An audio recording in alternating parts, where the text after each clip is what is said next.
చేసింది అనేది వాళ్ళు ఆంధ్రజ్యోతిలో రాశారు, మా పత్రికలో రాశారంటే అది గెజిట్ ఇక మీకు తెలుసు కదా. అందులో వచ్చిందంటే ఆ పార్టీకి సంబంధించి ఏదైనా అందులో జరుగుతాయి. సో కాంగ్రెస్ పార్టీ ఎలా విశ్లేషిస్తోంది? వెంకటకృష్ణ గారు, సార్ కాంగ్రెస్ అధిష్టాన వర్గం ఏ విధంగా విశ్లేషిస్తుందో నాకు తెలియదు, మిమ్మల్ని అడుగుతున్నాను. కాంగ్రెస్ లో మిగతా నాయకులు ఏ విధంగా విశ్లేషిస్తారో నాకు తెలియదు కానీ నీది తినాలి నాది తినాలన్నట్లు ఆవిడది పులిందలే నాది పులిందలే, వైఎస్ కుటుంబాది పులిందలే నాది పులిందలే. కాబట్టి నా అసెస్మెంట్ వరకు ఇప్పటికి కూడా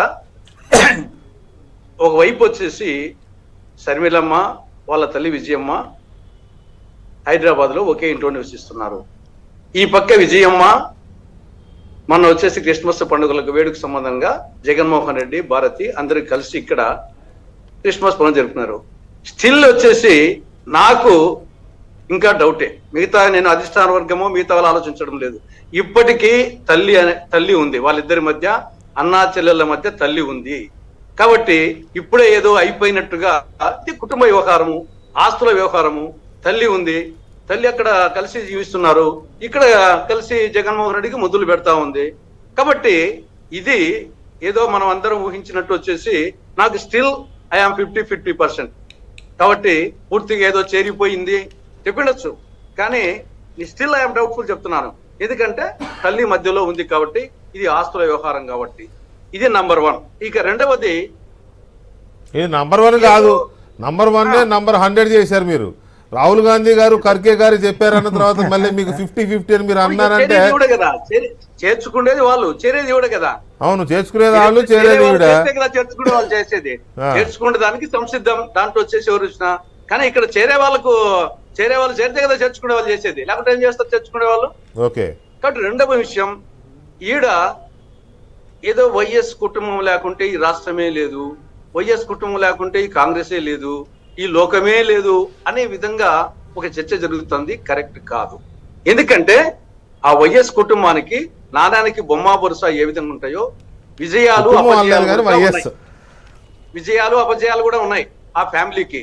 దానికి తీసుకుంటే అపజయాల కింద తీసుకుంటే రాజారెడ్డి సతీమణి జయమ్మ పులివెందుల పంచాయతీ వార్డు మెంబర్లకు ఇద్దరు ఓడిపోయారు 1970 ప్రాంతంలో. రాజశేఖర రెడ్డి పిసిసి అధ్యక్షుడుగా ఉన్నప్పుడు 2 సార్లు కూడా రాష్ట్రంలో కాంగ్రెస్ అధికారంలోకి రాలేదు. కడప జిల్లాలో కూడా తక్కువ సీట్లు వచ్చినాయి. ఈవెన్ 2004-2009లో అధికారంలోకి వచ్చినప్పుడు కూడా పిసిసి అధ్యక్షుడు ఆయన కాదు, డి శ్రీనివాసు. ఈవెన్ 2004లో వచ్చిన సీట్ల కంటే 2009లో 30 సీట్లు తగ్గినాయి. 1996లో 4000 చిల్లతో ఎంపీకి చావు బతుకులో గెలిచాడు రాజశేఖర రెడ్డి. Track record. రాజశేఖర్ తమ్ముడు వివేకానంద రెడ్డి బీటెక్ రవి చేతిలో ఓడిపోయినాడు. తర్వాత రాజశేఖర రెడ్డి గారి సతీమణి విజయమ్మ వచ్చేసి హరిబాబు చేతిలో బీజేపీ విశాఖపట్నంలో ఓడిపోవడం జరిగింది 2014లో. జగన్మోహన్ రెడ్డి జగనన్న వదిలిన బాణము శర్మిలమ్మ కలిసి 2014లో అధికారంలోకి రాలేదు. ఇక్కడ అప్పుడు తెలుగుదేశం వచ్చింది, అప్పటికే పార్టీ పెట్టారు, అప్పటికే వదిలిన బాణము ఈయన ప్రచారం చేశారు. తర్వాత వచ్చేసి నెక్స్ట్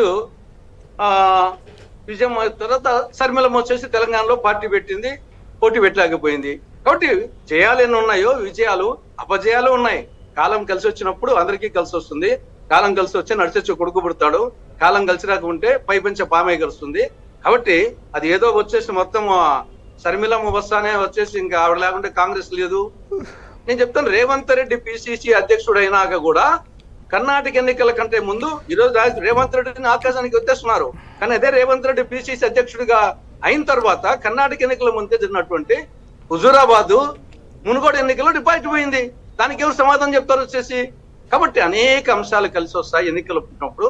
కాబట్టి ఇప్పుడు నేను ముందే చెప్పాను, శర్మిలమ్మ వచ్చేసేసి కాంగ్రెస్ లో చేరితే అది సంతోషమే, ఎవరు వచ్చినా చేర్చుకుంటాం, ఆవిడ సంతోషమే. కానీ ఆవిడ వస్తానే వచ్చేసి ఇంకా మిగతా వాళ్ళు మాకంటే పెద్ద జగన్మోహన్ రెడ్డి నిలదీయ వాళ్ళు ఎవరున్నారా ఈ యొక్క పార్టీలో కానీ ఈ యొక్క 4-5 నెలల పాటు.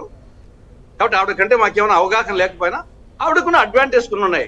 అదే వచ్చేసి నేనే పార్టీ కన్నా డబ్బు ఖర్చు పెట్టగలిగితే పులివెందుల నియోజకవర్గంలో 1,00,000 నుండి 5 లక్షల జనాభాతో మీటింగ్ పెడతాము, ఒక బహిరంగ సభ నేను ఒక్కనే పెట్టించగలను. వచ్చేసి పులివెందులు ఎక్కడో కాదు, విశాఖపట్నం, అమరావతి, కడప కాదు, పులివెందులో పెట్టిస్తాను. మిగతా నాయకులు నా యొక్క శక్తిని ఉపయోగించుకుంటున్నాం. కాబట్టి ఆవిడకి వచ్చేసి ఆ శక్తి ఉంది కాబట్టి డెఫినెట్ గా ఆహ్వానిస్తున్నాం. అంతే తప్పని వచ్చేసి మిగతా వాళ్ళందరూ వచ్చేసి పనికిమాలిన వాళ్ళు, శర్మిల ఒక్కటే కాంగ్రెస్ ను, ఇది కరెక్ట్ కాదు. పార్టీలో శర్మిల చేరడం వలన పార్టీకి ఎంత లాభమో ఆవిడకి అంతకంటే ఎక్కువ లాభం. ఎందుకంటే తెలంగాణలో అవకాశాలు పోయినాయి.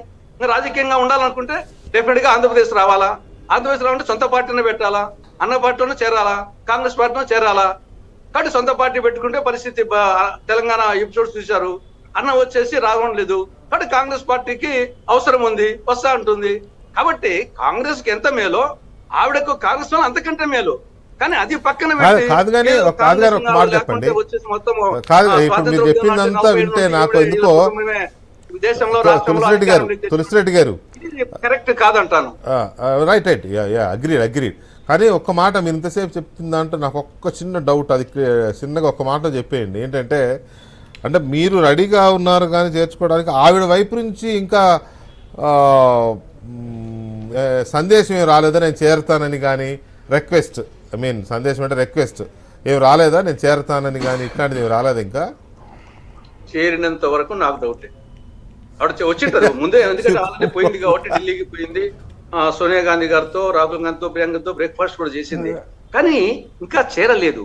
కాబట్టి కుటుంబ వ్యవహారం నేను ముందే చెప్పాను, తల్లి అనే విజయమ్మ గారు ఉన్నారు. కాబట్టి దీని అంత ఆషామాషిగా మనం వచ్చేసి ఒక పొలిటికల్ ఈక్వేషన్ లో చూడలేము. ఇది కుటుంబ వ్యవహారము, ఆస్తుల వ్యవహారము, పొలిటికల్ వ్యవహారము అన్ని ముడిపడి ఉన్నాయి. కాబట్టి ఇది ఆ యాంగిల్ చెప్తున్నాను. వచ్చేసి నేను స్టిల్ నాకు పూర్తిగా తెలిసినట్టు కాదు, ఒక నా అవగాహన ఈ ప్రాంతంలో ఉన్నా కాబట్టి ఆ అవగాహన మీద చెప్తున్నాను. రామకృష్ణ గారు ఇప్పుడు మీరు అన్నట్టుగా షర్మిల గారు